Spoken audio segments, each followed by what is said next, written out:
Sup everybody, I'm Toshio. Welcome back. Happy Halloween! Oh wait, wrong period. But still, I'm gonna share you some more spooky stories for tonight. Most of them are winter themed.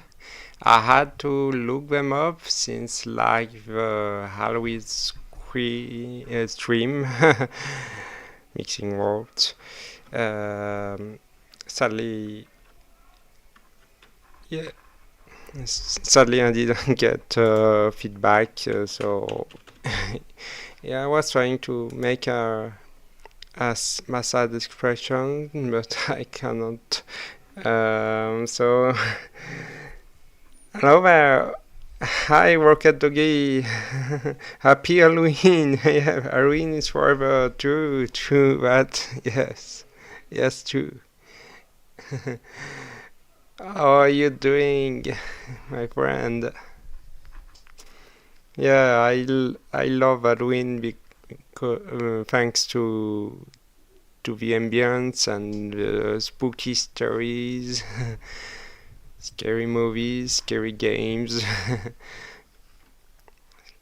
and chilling. Yeah, Halloween is forever true, but so yeah, I had no feedback, so I had to look up or to how to write some original stories. Good. Doing some editing. Oh, good. Very good. That's great. Happy editing. Okay, so the first story, let me switch the screen, is about Krampus. So Krampus is a mythical creature, half god, half demon, in the folklores of most Central European countries. His name means clouds in German.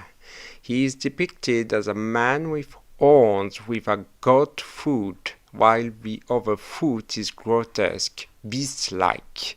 He is covered in black hair and has a very long tongue like a dragon or a snake. As a, so a snake. He accompanies Saint Nicholas, is known as Santa Claus, as a helper, while Saint Nicholas gives gifts to good children. Krampus gives or delivers warnings and punishments to bad kids, not kings, kids. Oh my god, bad kids, naughty kids. Are they stealing a kid? I don't know. It looks like it. I don't know about that. Maybe, maybe kidnapping it temporarily to scare them off. Maybe, I don't know. But in practice, he rather delivers punishments or warnings rather than robbing or kidnapping children. That's a bit too extreme. But yeah, the reason behind this need of a helper besides St. Nicholas lies in the fact that since Nicholas is a saint, it wasn't much logical for him to deliver punishments. It's quite not a saintly behavior. Saints must be loving, such as in the image of God. A loving God. So the one punishing is the demons or the devil. So Krampus is one of those helpers, but he's not the only one. In other cultures, we find similar characters, like For France, is a perforator, for example. No, sorry, another an image of Krampus. So yeah, it looks like he's kidnapping children, but I don't think it was his goal. So yeah, the perforator here. But as you see, perforator is rather represented as a black-bearded man wearing dark robes and carrying a whip, and he can also deliver carbon. No, it's not carbon. How is this called? Coal. Simply, yeah, delivers coal. brain part moment. So yeah, delivering coal instead of gifts, presents. So yeah, Krampus is still seen in today's celebrations for the feast of Saint Nicholas on this December the 6th in Austria, Bavaria, Liechtenstein, and so on. It may be surprising and frightening to witness such a devilish creature next to Santa Claus in the feast, but his presence serves no other purpose than to encourage children to behave well. He also appears in some Christmas-themed movies. All I think about is a really recent, kind of recent movie, cast dance movie, Wild One, with Dwayne Johnson. I don't know if you've seen that movie. Very great, kind of great, yeah. And Krampus appears first as a minor antagonist, then he kinda helps in the end. I won't spoil much. So yeah, coal is useful. It could be useful, yeah, as a fuel for for heat, yeah. So yeah, it can be useful too, but and you can make Minecraft torches and shit. In Minecraft, that is, yeah. I don't know how much about Minecraft, but yeah, coal might be quite a reliable resource in such games, I think. And I don't know much. So yeah, that was it for the first story about Krampus. Yeah, chilly,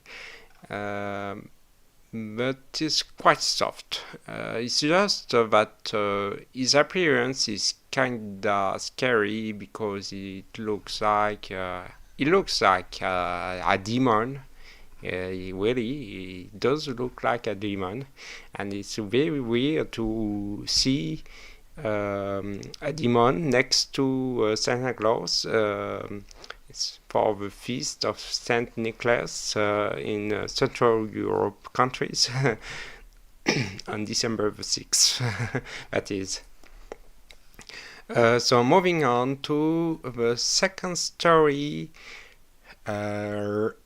Rauhnächte, I hope I pronounce this well, is German. Yeah, so Rauhnächte of 12 nights. Sorry about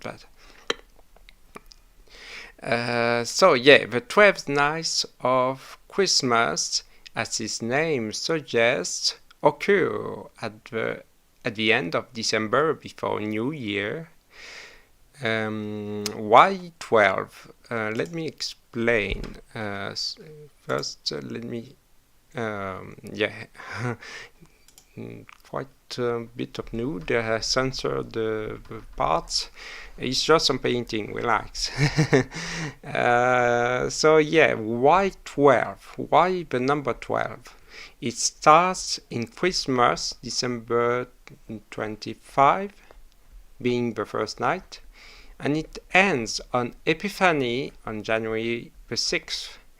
But so that makes 12 days and nights.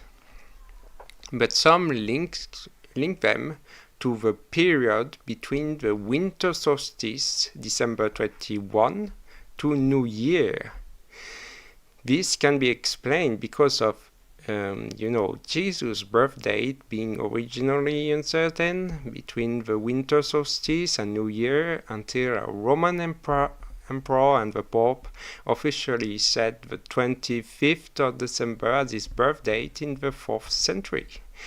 We know that in Germanic cultures the pre-Christian pagan feast was Yule, which occurred on the winter solstice.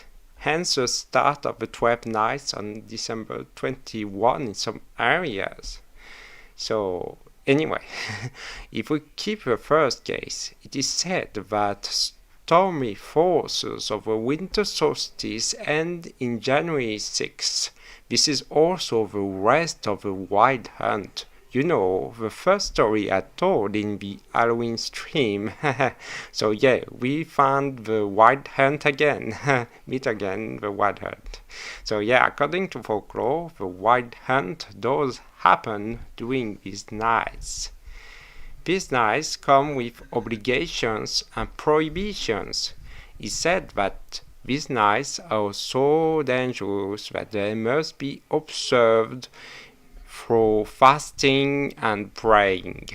No white laundry must be hung out, because the wild hunt could then steal them and use them as shrouds for their next victims. Even the fact of hanging them could be dangerous for women, for the wild hunt could attack them. Women and children must not stay out after nightfall. Playing cards is prohibited, even whistling to some. I don't know why we cannot play cards.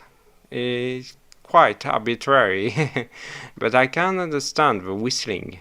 Maybe it can attract the wild hunt after all. Boo! Yeah, so very spooky, this one. Everything about the wild hunt is creepy when you think about it. So that's the end of the second story, popular folklore. So moving on to the third story, Mother Frost of Frau Holle. I decided to tell a story under the form of a diary in first person, and related to that character, Frau Holle or Mother Frost. Let me read. January 3. Been snowing for 3 days, without interruption. The radio talks about an exceptional cold front. I only hear silence. January 4. Snow been swallowing everything. The cars stay still. The footsteps instantly disappear behind me. This morning, while opening the shutters, I think I saw a still white silhouette in the garden. When I blinked for, she was gone. January 5. My grandma always told me never to check out the sheets when it was snowing a lot, or else you invite her in. She always told me. Never knew who she was talking about. January 6. I dreamed about a very tall lady, all in white. She was shaking something above me. Each move made snow fall even harder. She spoke not, only smiled. January 7. This morning, I found traces in the snow, not footsteps, as if someone dragged a heavy sheet all the way to my doorstep. January 8. So cold inside now. The heater's working, but the air stays chill. The mirrors are covered by condensation. In one of them, I believe I saw white hair right behind me. January 9. I shook out the sheets. Just once. Snow got even thicker. The walls all silent. January 10. Someone's gently knocking on the walls. If I write no more after today, it will mean that she's keeping me for herself under the snow.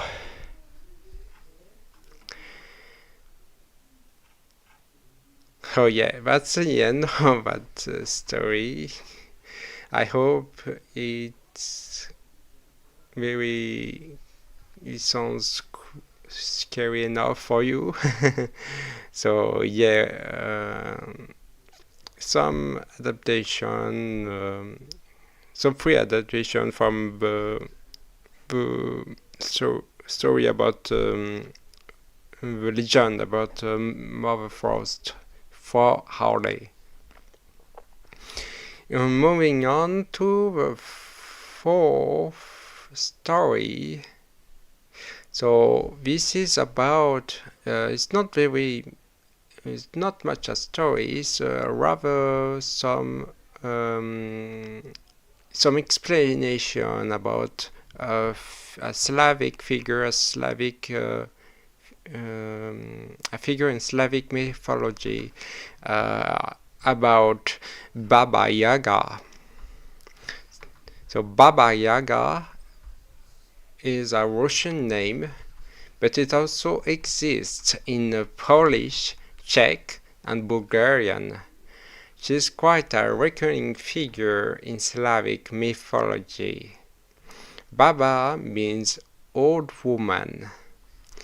If the first word is easy to explain, the second one is a proper name and its origin is very unclear.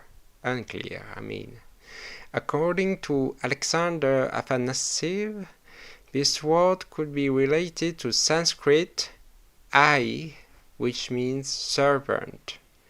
Therefore, Baba Yaga would be translated as the old snake woman, but rather than one specific character, there actually are multiple Baba Yaga. So instead of just Baba Yaga, we should say the Baba Yaga in plural. Anyway, the Baba Yaga can be split into three main roles: the kidnapper, the fighter, and the narrator. The first one, the kidnapper, that is, which we are most acquainted of, depicts her as an old hag with a broom kidnapping little children, mostly boys, in order to roast them. I've heard of Baba Yaga. Yeah, she's quite popular. Yeah, that name is quite popular. I think most people heard about Baba Yaga.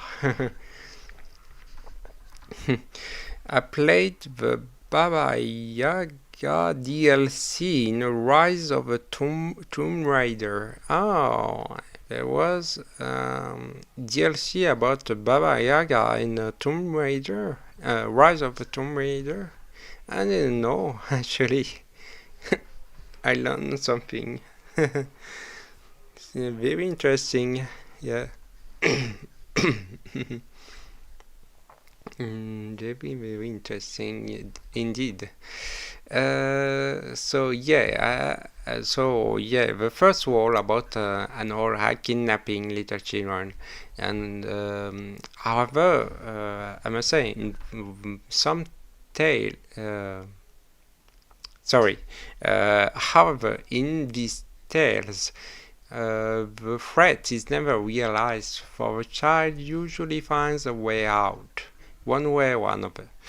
Here, the oven is the main place of the Baba Yaga's home.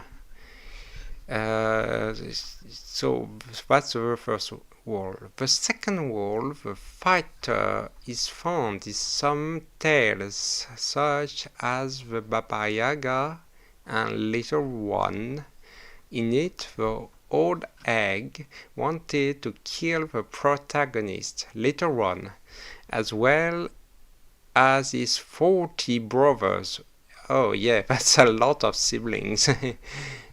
But tricked, she killed her 41 daughters instead. Enraged, she grabbed a shield of fire and rode after the boys while vomiting flames. Is she a dragon or what? Kinda weird. So anyway, she eventually cut them up and roasted them with her flames. Wow, such a tragic ending. And same for Little Bear's son. Oh, a bear story! Awesome! So this tale took place in an unoccupied isba, that is, a small cabin in a forest. The Baba Yaga didn't live in it. She lived underground, but she occasionally went up in there. So she attacked the hero's companions, then sliced one strap off each other's back. In turn, the hero sliced 3 straps on her back. She went back underneath, but the hero chased her. There he met the hag's daughter, a young maiden, who asked the hero to deliver her. So she explained to him how to get rid of her mother. I won't say much about this tale, for I don't know how it ends. But where are the bears to begin with? It's called Little Bear's Son. Little Bear's Son. I see no bear in this story. There's no bear. Why is it called Little Bear's Son? Little Bear's Son, I mean. Yeah. So anyway, last figure, the donator. Much less scary, but still interesting. Often a hero reaches the Baba Yaga's home and is by in the forest. Again, she interrogates or tries them. The hero must prove their worth, and in regards, they receive a magical item or good advice which will help them pursue their quest. Often, the rewards are related to travel. It can be a horse, a falcon, or other means to cross other kingdoms more easily. So here, the Baba Yaga is not a child murderer antagonist, but more of a helper for the hero while trying them. Sounds like the fairies from the Western fairy tales, helping the heroes. Yeah, so yeah, here the Baba Yaga is not a bad woman. She greatly helps the hero. Very interesting. So yeah, I didn't know about much of that. To me, Baba Yaga was one and only one witch, but in fact there are several witches with that word in the Russian folklore, Russian or Slavic folklore in general. Yeah. Oh, yeah. Oh my God, I haven't been so fast. Reaching the end. I still have a fifth story, but that's my last one. may have to take a break and try to include one last story maybe, so to make it last a bit longer. So yeah, the fifth planned story was called The Dead Year. So it's again a story in the first person. Let me read that. December 31. Oh, yeah, I forgot to show you Baba Yaga, of course. So yeah, Baba Yaga here. So moving on to the last story. So December 31. I got to bed late. Nothing peculiar. No party. No firework. Just me, my phone, and the odd feeling that silence was thicker than usual. At midnight, I heard a bell afar.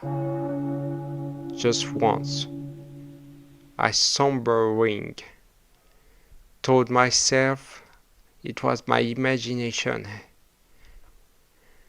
Next morning, I woke up with a sensation of déjà vu. The light was the same, the sky identical, same notifications on my phone. December 31.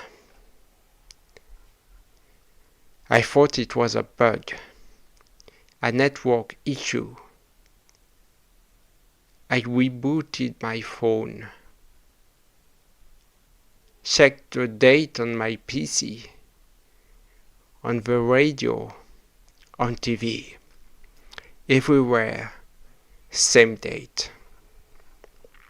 People around me don't seem to care. They talked about this evening Eve. They brought groceries. They repeated the same exact sentences of the day before. I decided to stay awake until midnight. 11:59 p.m. The silence came back, as if the whole world was holding its breath. Then the bell rang again. Just once. A somber ring. I woke up afterwards. December 31. I understood then. The year hasn't passed. It was dead. And something will not let it go.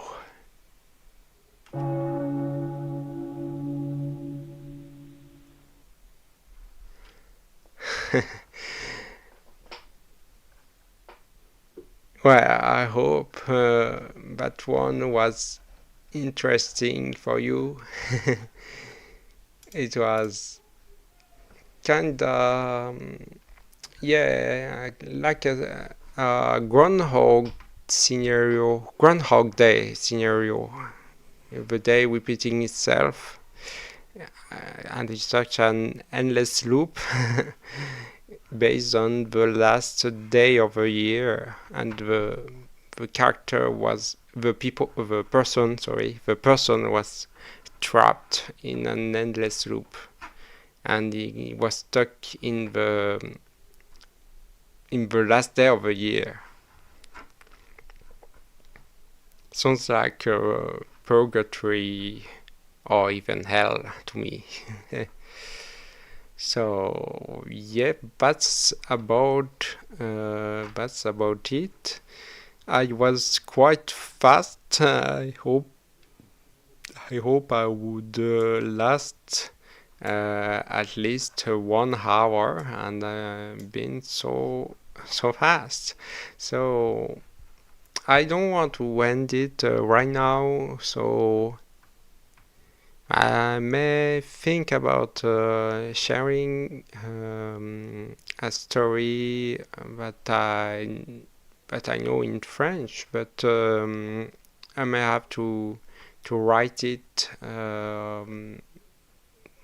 so to not look for my words and yeah, to be fluent, yeah, but it's so yeah, I would like to come back with another story or maybe two.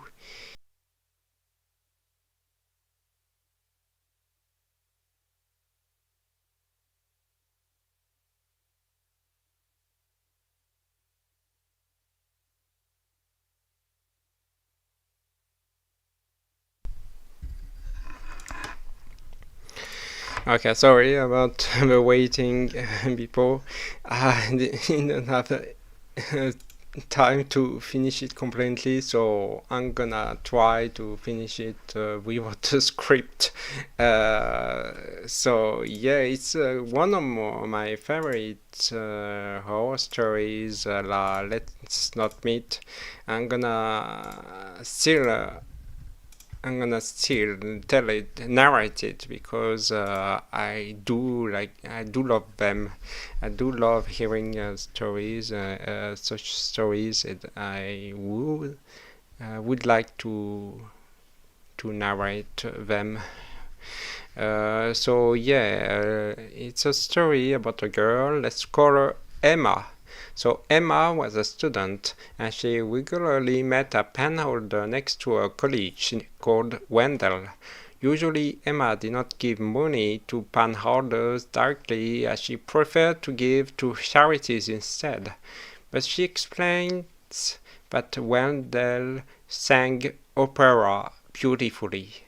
He was a, a very a very great opera singer. So yeah, one day she left the college with her professor. She saluted Wendell on the way. After a very short chat, she moved on with her professor, still with her.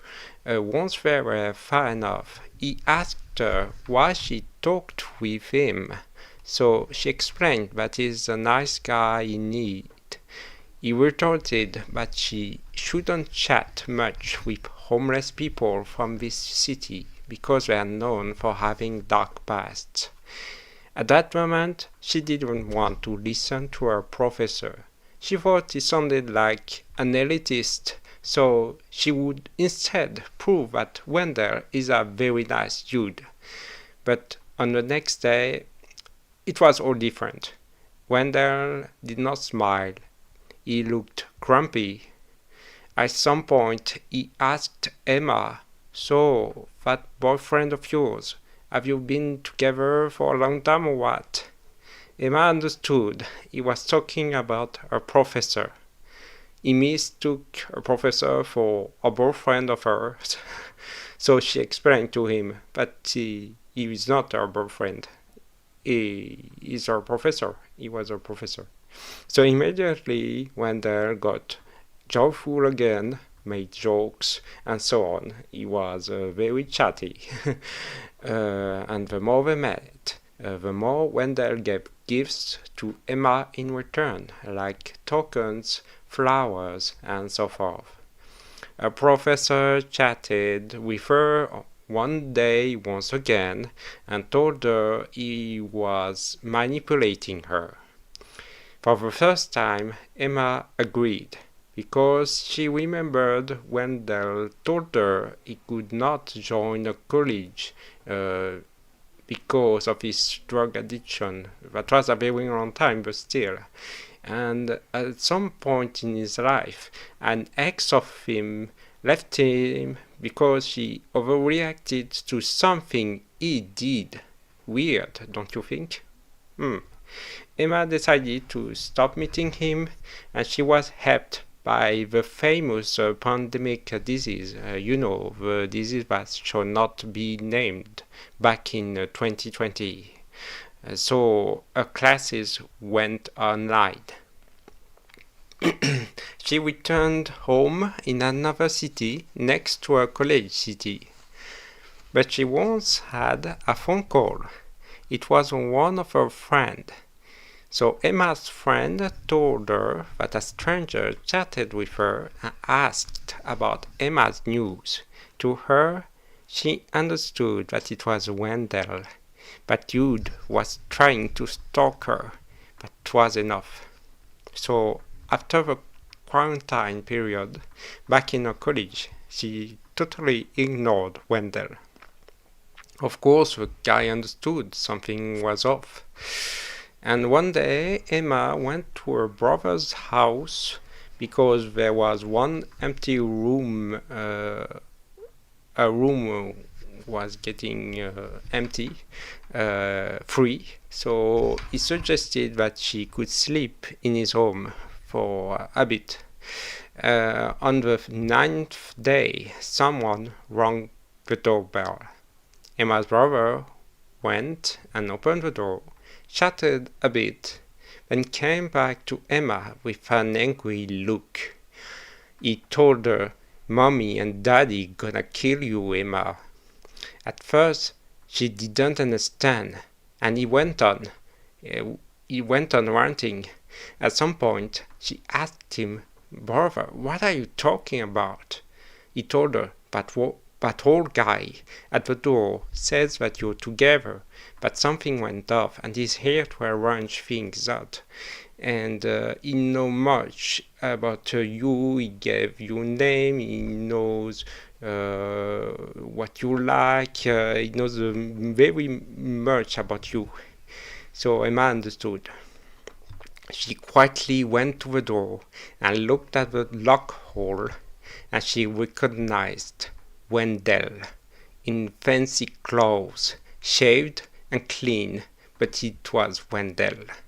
She went back to her brother and cried on the sofa. At this point, I don't have a script, so I'm gonna try to sum this up. And so, Emma was crying on the sofa. Her brother understood something was off. So he went back to the door, spoke to Wendell, and told her she's not here, so please don't come back. Wendell told him, I think I heard her, but anyway, tell her that I'm gonna try to find a way how to arrange things out. Tell her that. And so, the brother shut the door. Wendell was about to leave, but he looked up at the window and spotted Emma on the sofa. And at this time, he completely how could you say that? He completely snapped. Wendell snapped. He started to bang on the window. He was screaming, and he was screaming her name, Emma. He was begging Emma's brother to open the door, while trying to reassure Emma, saying things like, "I'm coming, baby, I'm gonna save you," etc., etc. Such a creepy guy, And at some point, no more banging. It was a very sharp noise. He broke the window with a punch, so his hand was bleeding out profusely. He was getting angrier and started to insult Emma, calling her a bitch, said things like, "Look at what you made me do, look at that," and he's gonna get her anyway. And he ran to the door again. He tried to charge at the door, and Emma's brother was trying to hold the door behind, so not to let it open, let it break. And it was at this time that Emma decided to call 911 at last. So she called 911, and the police came, and they caught Wendell still charging at the door. So they seized him, but Wendell explained that he was trying to free her girlfriend sequestrated by her brother, and as such, the brother had been arrested too, because they first believed in Wendell's version. So they took him to the police station, and of course Emma's brother explained the truth, and they understood that the brother was Wendell and not the brother. The brother was trying to help to rescue Emma, to protect her. But the last scary bit of the story, that was when they put Wendell in the police car. Emma heard him sing opera one last time. So that was the story about Emma and that creepy panholder named Wendell. So that was my favorite story out of most of all. So I don't have much left. I just played one card, and I couldn't play it anymore. The white card, I spent it too much then, even so. So I don't have any much story to share for now. But I'm still glad that I told you about the winter themed stories, scary stories. So that was it. I guess that's the last 2025 stream, the last stream of the year. For next time, it's gonna be Friday, the 2nd of January 2026. So I hope that you enjoyed this winter themed horror stream. If you, I don't know if you have some things, if you want to chat a bit. I'm not quite a chatter, so I don't know if I'll be able to initiate conversation. I'm quite bad at it. So maybe we should stop now. So feel free to share which story you really like to hear. Yes, so anyway, thank you for watching. I hope that was entertaining and chilly for you, and I will see you peeps in 2026. Have great holidays. Bye bye.